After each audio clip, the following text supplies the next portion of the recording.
ఏ 150 మందికే దర్శన ఫలితం పొందుతున్నట్లు లెక్క, నా నోటితో ఎందుకు అనాలి? కాబట్టి ప్రథమం దర్శనం చాస్యాత్ నైవేద్యం క్షీరసేచనం. మొదటి దర్శనం మిమ్మల్నే చెయ్యాలి.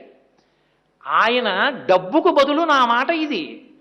కాబట్టి నా మాట వాడు పాటిస్తే కదూ నా దర్శనానికి వచ్చాడని నేను చెప్పేది. వాడు మీ దర్శనానికి రాకపోతే నాకు ఇలాంటివి చెప్తున్నప్పుడు భయంగా ఉంటుంది. ఒరే వచ్చేసారి నీకు అవుతుందా వరాహస్వామి దర్శనం అని భయం వేస్తుంది. కాబట్టి ప్రథమం దర్శనం చాస్యాత్, ప్రథమ దర్శనం మిమ్మల్ని చెయ్యాలి. ప్రథమ నైవేద్యం మీ దగ్గరికే వస్తుంది, నాకు పెట్టరు. క్షీరసేచనం, పాలు పెట్టినప్పుడు మొట్టమొదట మీకే పెడతారు.